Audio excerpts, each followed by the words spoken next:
Depuis plus de 24 heures, l'affaire Balthazar Engonga, directeur général de l'Agence nationale d'investigation financière en Guinée équatoriale, enflamme les réseaux sociaux. Ce qui semble d'abord une histoire sordide de corruption prend une tournure choquante qui dépasse aujourd'hui l'imagination la plus fertile, relevant les aspects troublants de la réalité des hautes sphères africaines. Derrière ce scandale, des leçons importantes se dessinent pour les dirigeants et le peuple africain. Ce scandale commence d'abord par une perquisition visant à enquêter sur les soupçons de détournement de fonds publics.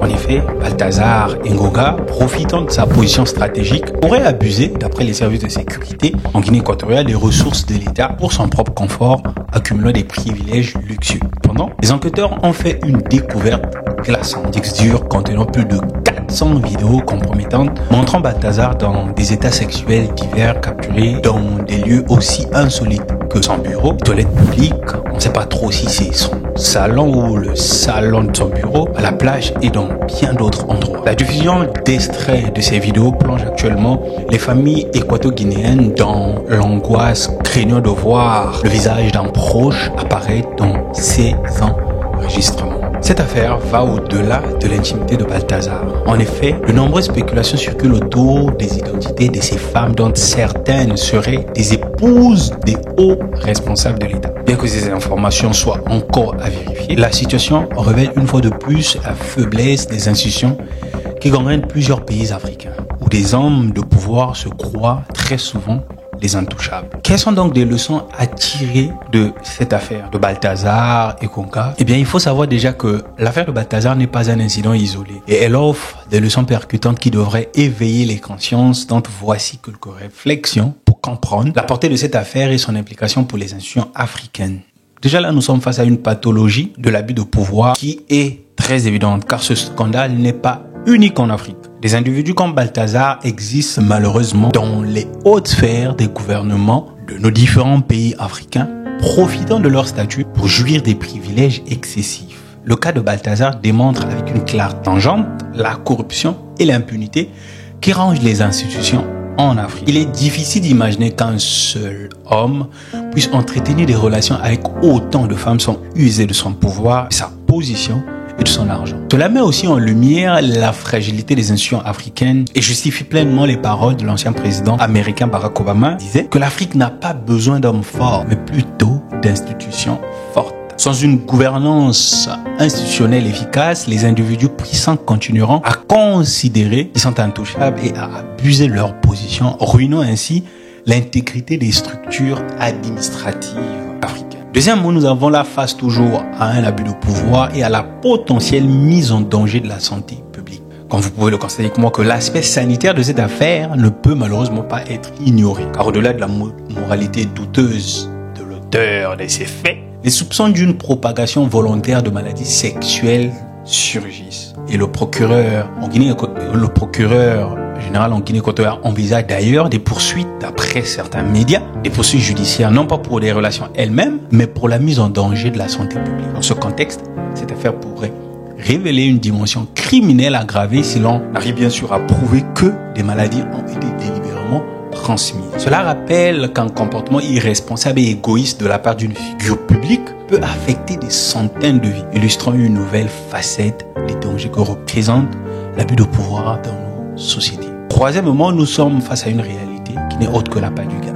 L'exploitation des privilèges pour, sans l'ombre d'un doute, assouvir des désirs personnels. Car les vidéos montrent clairement que l'argent et le pouvoir et le positionnement de Balthazar ont joué un rôle très important dans ces relations. Ce n'est pas un secret que de nombreux hauts fonctionnaires en Afrique utilisent leur position pour attirer des personnes en quête de privilèges ou de soutien matériel. L'affaire souligne l'emprise que l'argent peut exercer non seulement dans les sphères publiques, mais aussi dans les relations personnelles.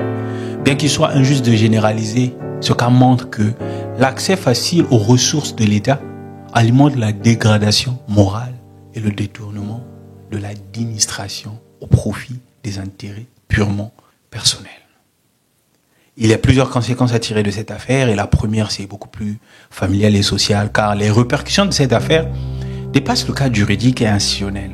Elle entraîne également des conséquences dramatiques pour la famille de Balthazar. Sa femme et ses enfants devront désormais vivre avec le poids de ce scandale et la stigmatisation sociale associée à ce scandale. Ils sont aujourd'hui confrontés à la réalité dévastatrice d'un père et d'un mari exposés publiquement dans des actes très humiliants. Ces conséquences sont aussi un rappel brutal des impacts de nos actions personnelles sur nos proches. Comme le disait un écrivain congolais, que nos actes sont comme des portes ouvertes ou des portes fermées pour nos enfants. Ici, Balthazar a laissé une porte béante, mais pas vers la réussite ou l'honneur, plutôt vers une honte qui marquera ses proches pendant très longtemps. Ce scandale expose également une dimension spirituelle inquiétante, car en se livrant à des comportements immoraux et autodestructeurs, Balthazar et d'autres responsables comme lui nuisent non seulement à leur propre réputation, mais, sans l'ombre d'un doute, ouvrent aussi des portes spirituelles qui, demain ou après-demain, parlera en défaveur de leurs proches, de leurs familles, de leurs femmes, de leurs enfants. Et en passant, entache aussi la réputation de leur pays et leur peuple. Et il nous faut pousser une réflexion urgente sur l'affaire Balthazar soulève une question cruciale. Combien d'autres Balthazar se cachent dans les coulisses de nos gouvernements africains? Ces scandales exigent plus de transparence et de responsabilité de la part de nos autorités. Les dirigeants doivent renforcer les mécanismes de contrôle pour éviter que de tels actes se reproduisent. La société civile, les médias et les citoyens doivent rester vigilants et exiger des comptes à leurs représentants. Dans nos administrations, je pense qu'il est impératif de mettre fin à la culture de l'impunité et de créer des structures qui protègent l'intégrité publique. Ce n'est pas seulement une affaire de Guinée équatoriale, c'est un problème systémique qui touche tous les pays d'Afrique. En condamnant fermement ces agissements et en renforçant nos institutions, nous pouvons espérer un avenir où les Balthazar seront l'exception et non la règle. En conclusion, l'affaire ou le scandale Balthazar est un rappel sanglant de la nécessité de réformer nos systèmes, nos institutions africaines pour les rendre plus solides et résistants aux abus. Nous ne pouvons pas rester les bras croisés face à des dirigeants qui exploitent leur pouvoir pour des gains personnels et pour des plaisirs immoraux. Les États africains doivent renforcer leurs lois et les citoyens mieux informés doivent se mobiliser pour parfois exiger des changements. Les leçons à tirer de cette affaire doivent nous servir d'avertissement, car il est temps de bâtir une Afrique où l'intégrité et la responsabilité prennent le pas sur la corruption et l'abus. Comme on a l'habitude de le dire dans nos vidéos, Yébéla.